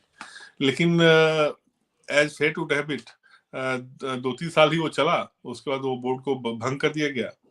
उसके बाद 1 साल बाद नया बोर्ड बना, उसमें आरसी मजूमदार को शामिल भी नहीं किया गया, क्योंकि आरसी मजूमदार इतिहास लिखना चाहते थे जो कि सही था. बेसिकली उन्होंने अपनी पुस्तक में उनके प्रीफेस उन्होंने 3 कारण दिए थे. एक कारण था कि वो 1857 का जो नेचर था रेबेलियन का, वो सरकार के व्यू से उनके अलग थे, सरकार को पसंद नहीं आया. दूसरा उनका था कि सिर्फ गांधी ने ही आजादी नहीं दिलाई थी, जो मैंने अभी आपको बात की थी, वो आरसी मजूमदार ने ही बोला था. तो ये नेहरू को पसंद नहीं आया कि यार ये तो यहाँ तो he will talk about everyone, हम चाहते सिर्फ गांधी और नेहरू की बात हो. और तीसरी बात उन्होंने कही थी कि हमारा जो इंडिपेंडेंस का जो स्ट्रगल है 200 साल पुराना नहीं है, 800 साल पुराना है. सो ये बात भी नेहरू सिस्टम को खराब लगी कि भाई ये तो गंगा जमुनी तहजीब की बात करते हैं, तो हाउ कैन दिस हैपन. सो ऐसा नहीं है कि हमने कोशिश नहीं की, लेकिन कोशिश हुई थी. लेकिन जब उसके बाद जो सरकारी जो इंटरवेंशन था सरकार का, पहले नेहरू जी के बाद में फिर इंदिरा जी हैं, उन लोगों ने उसको होने नहीं दिया. और इंदिरा गांधी शासनकाल में वो जिससे ओवरनाइट जिससे कम्युनिस्ट टेक ओवर हुआ इंस्टीट्यूशंस का, जितने भी हमारे इंटेलेक्चुअल जो भी सेंटर्स थे, कॉलेज यूनिवर्सिटी, सब जगह लेफ्टिस्ट को भरा गया, आंख बंद करके भरा गया.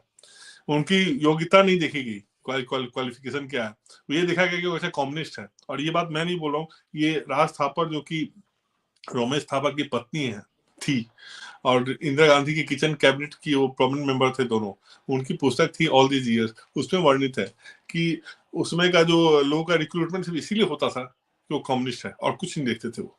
तो ऐसे सिस्टम में फिर आप इतिहास के साथ वही हुआ जो हुआ. So it was rigged. History was rigged because politically it was done. और politics. Yes, ये भी एक अच्छा प्रश्न है. I think you can take this. क्या हमें अपना मध्यकालीन इतिहास को दिल्ली के दृष्टिकोण से ना लिखे? Yes. इनफैक्ट मैंने अपनी पुस्तक में लिखा है, ना सिर्फ दक्षिण ही क्यों, नॉर्थ ईस्ट क्यों नहीं. आप ये बताइए, क्या बोलते हैं, अहोम्स का जो इतिहास है बहुत गौरवशाली इतिहास है. अहोम चोल के बाद अहोम ही सबसे ज्यादा लंबे समय तक शासन किए थे.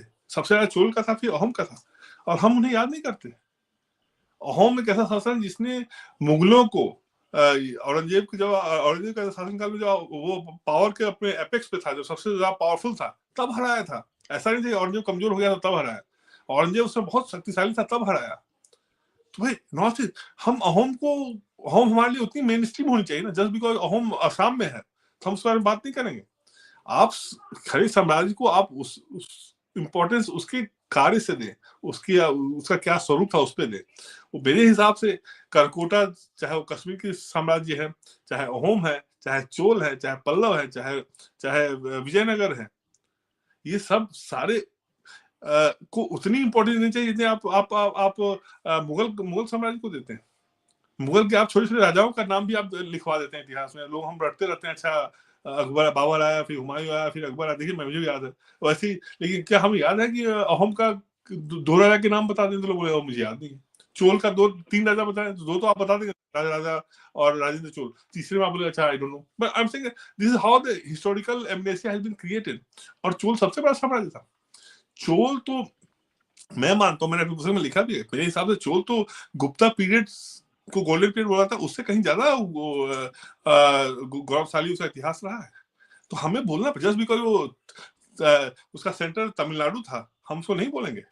दिल्ली सेंट्रिक हिस्ट्री को अब बड़ी करने की जरूरत है, उसको हटाने की जरूरत है। दिल्ली सेंट्रिक हिस्ट्री की कोई जगह नहीं है इस देश में। जितना हमारे जो इम्पोर्टेंट जहां भी होगा, हमें उसको इम्पोर्टेंट देने की जरूरत है।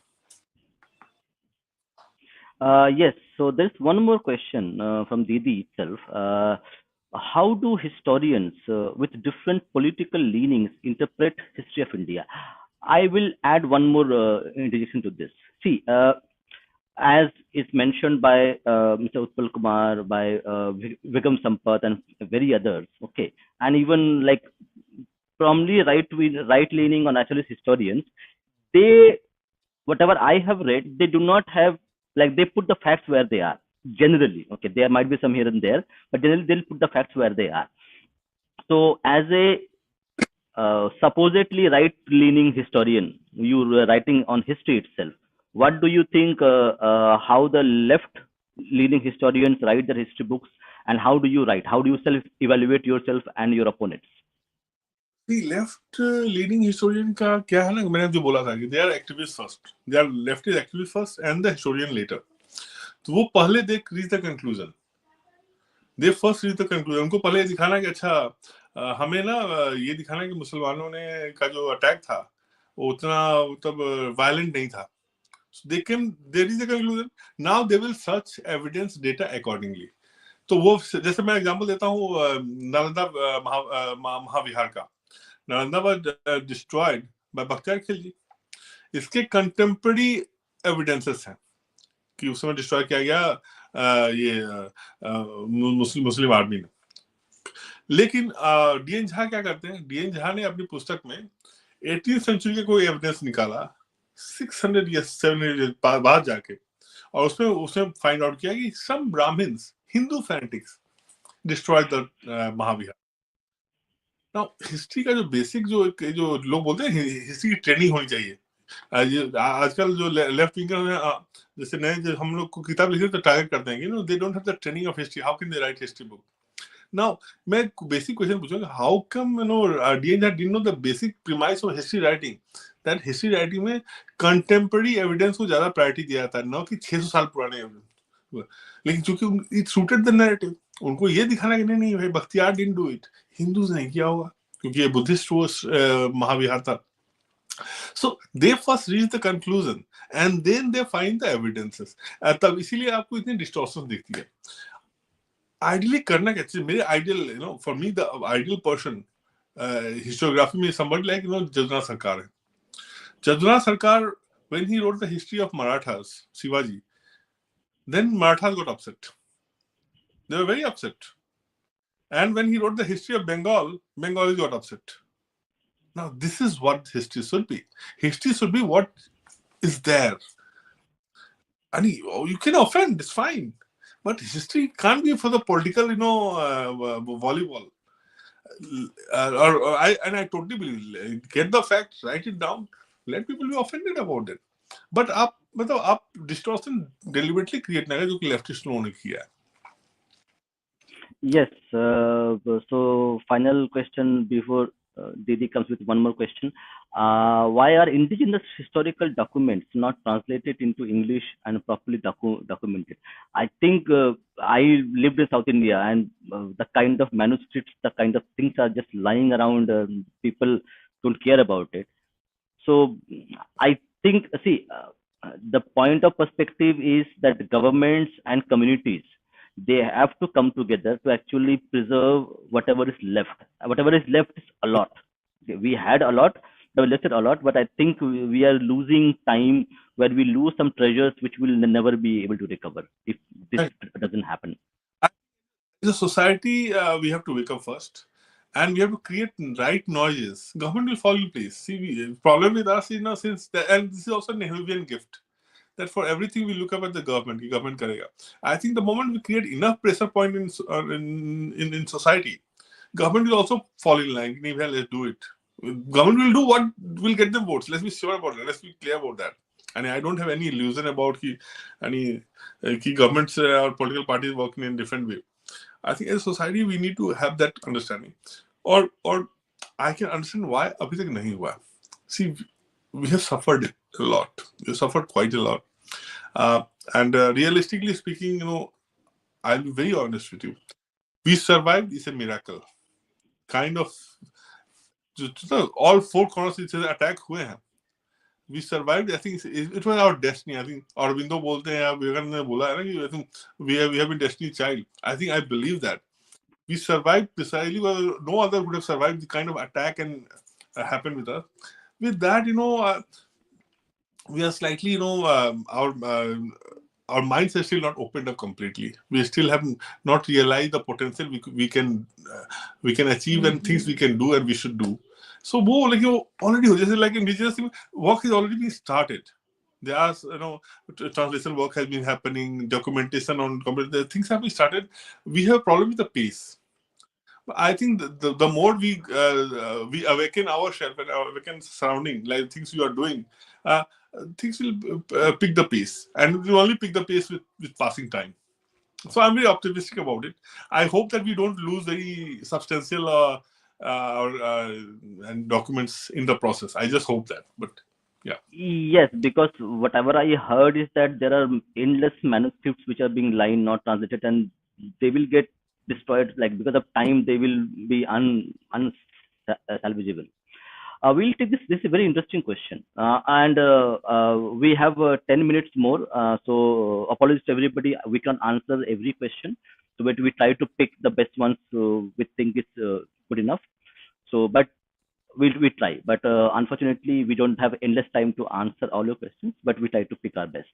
So, thought on the CBSE syllabus ignoring small but glorious republics like Malwa, Shudraka. Alexander was forced to sign a treaty with them so he could avoid death.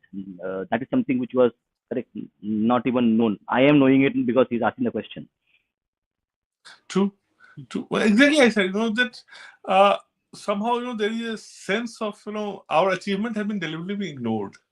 And as if someone really wants to tell us that, you are losers and you don't have anything worthwhile. And as I said just a while back, that, that we might have lost 10 battles, but we won hundreds of battles. And that's why we are surviving today. You and me are talking today precisely for that reason, and talking about dharma and our history and our civilization precisely because we survived, and we could only survive, and one can only survive after victory. So we have won more than we have lost, and this is where our history gets us wrong. If you read our history book, we have just told that we lost, and nothing else. It's a chronology of losses and disasters. This is not the case. It's a chronology of amazing things. It's a chronology of human revival. Yes, of course there were setbacks, and some of them were precisely our own doing. And let's not be completely in that thing that that everything was good about us, everything hunky dory. No, we don't. Sanatan tradition has issues. We don't have Satru Bodh, for instance. Anybody who follows Krishna and doesn't have a Satru Bodh, then that means that the person has not followed Krishna. Shatru Bodh honi chahiye. We don't have Shatru Bodh. We don't know who our enemy is. We still don't have. But things are improving. My point is, those things are happening. But this country has many good things. Has always had more victories and more nice things than bad things. We don't talk about nice things. We just selectively quote bad things and project throw at us and tell us that yahi hua tha. And as a child, I was telling somebody, I'll repeat it at the cost of repeating myself, that as a child, I still remember I was told that how Himalaya has been savior for us. It saved us from the cold wind from Siberia, and also it saved us from the invaders from the north. As if we are such a poor, good for nothing souls that anybody will come and kill us or dominate us. Kyun bhai? I think we could, had Himalaya not been there, we had gone and conquered the China also. But look at how your psyche is being built. You are being told that no, no, you can't do that. You don't have. आपसे ना हो पाएगा जी. This is how they create it. And my problem with our history is precisely that you trying to create an image which is not even true. Had it been true, it's okay. But we are not losers. Our history is full of glories, as you also suggest with the Alexander story. No one knows about that. No one talks about that. So, so this question is very important. So let me answer this question first, and then I will give the author the word. So, Abhay, if you like when you were a child, okay, when you grew up, and somebody tells you that you are a son of that person, he was a very good person, he did great things. Do you feel happy or do you feel sad? So, when you ask the question, the fundamental question, why should we learn about the past?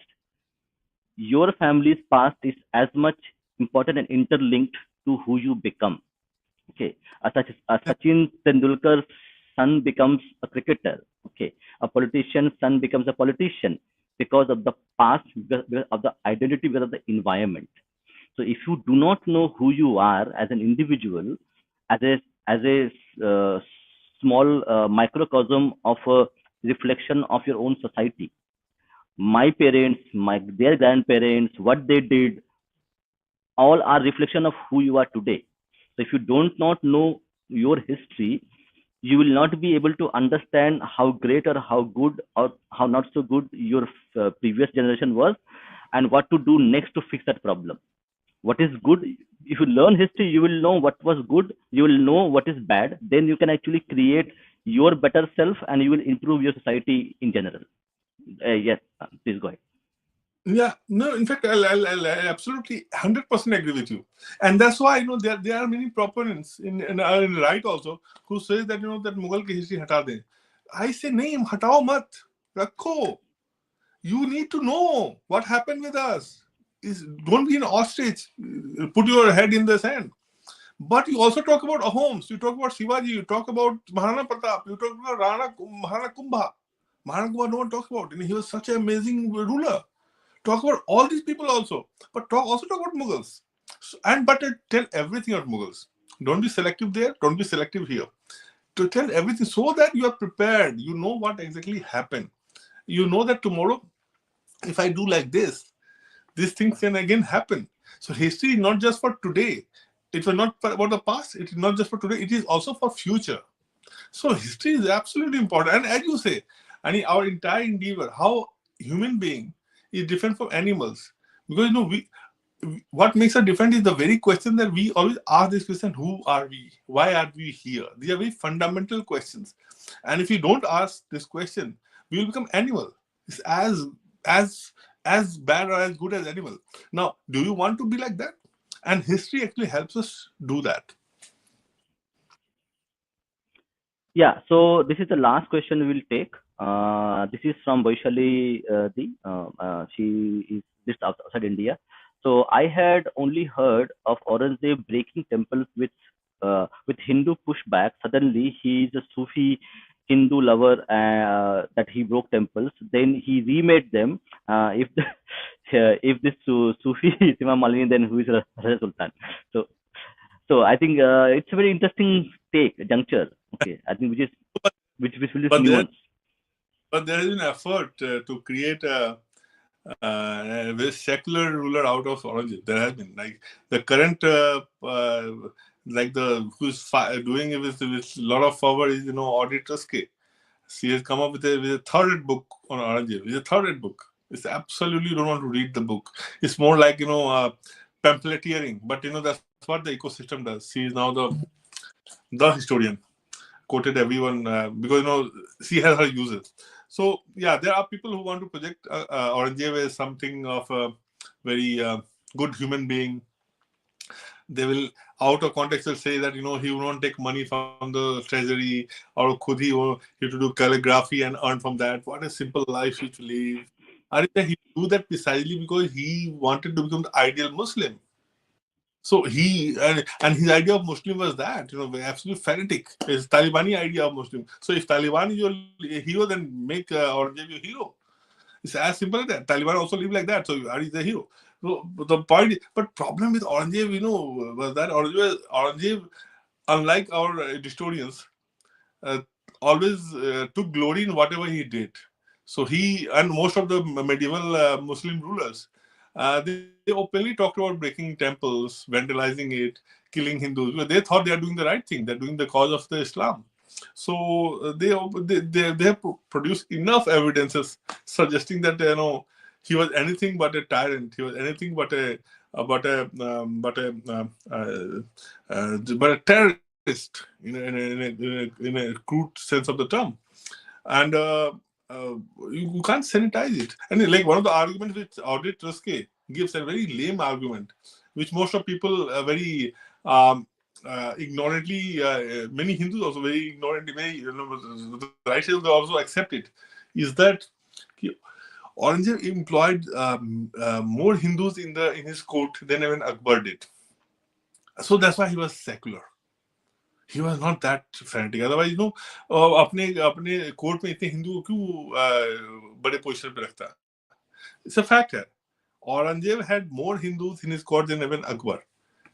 But then, does that make him secular? Then, though, British has so many Hindus in their this thing, Rai Sahab, Diwan Sahab, and everybody. Were British India lovers? No, they were using them for his own purposes. One, two. Aurangzeb was even more wicked than that. Aurangzeb would use these Hindu court leaders to fight Hindu rajas. So who would fight with Shivaji? Raja Jai Singh. He would send Raja Jai Singh to fight. Who would fight the Holmes? Raja Ram Singh. Who would fight the most treacherous battle in Afghanistan? Raja Jaswant Singh. He would selectively use them ki jao maro. Go to hell. It was just sheer good luck that they would come back. And also they would put them directly in country of a Hindu. There is a very famous quote about Badauni, when this battle between Akbar's army and Maharaja Pratap's army was happening in Haldi Ghati. So वहां भी क्या था? अकबर ने किसको भेजा था? मान सिंह को. So one Rajput army fighting another Rajput army. Very classic example. And very smart. So Badauni के साथ एक general था. General बोलता है कि we are shooting these people, but we don't know who is our enemy and who is our army, our troops. So Badauni says it doesn't matter. Just keep on shooting. Whoever dies is a victory of Islam. Look at this clarity. Now with this clarity, you understand what Aurangzeb is trying to do. Aurangzeb was using a section of Hindu to kill another section of Hindu. That's it. Now, they will use it without having the proper perspective about it. It's just like, Hitler also employed a lot of Jews in his army, but to kill Jews. So was Hitler a Jew lover? No one says that. No one gives. It's a fact. He employed a lot of Jews in his army, but to kill Jews. So lame, but people do it. And also because, most of us don't go beyond surface. We don't scratch. We don't counter question. I mean, yes, there were more people in his court. So what? That doesn't make Aurangzeb a secular leader. But that's what the historians try to do. Make fool of us. Yeah, so I'll take this only last question because this is very important question because now with this Aurangzeb movie and Chava, so she's asking a very good question because there has always been a divide, okay, between the two communities, okay. So now things are coming into open, okay. Are we going to see a kind of a sentiment growing where we think, okay, the other people are incompatible, we can't live with them? I'm sorry, I couldn't hear the last point. You got cut. Yeah. So my question is that the character of Aurangzeb, okay, is something which is something which is actually very vile in nature, okay. So and the kind of character he was, is this going to create a kind of sense of perception among both the communities that we can't live with the person who thinks that Aurangzeb is a great ruler? Uh, I think that see, we have to understand two things. One, we need to, if I get your question correctly, we need to stop, connecting today's Muslim with the Aurangzeb. And this is what historians try to do. Historians say that let's not over evaluate Aurangzeb. But by doing that, we might put today's Muslim in the harm's way.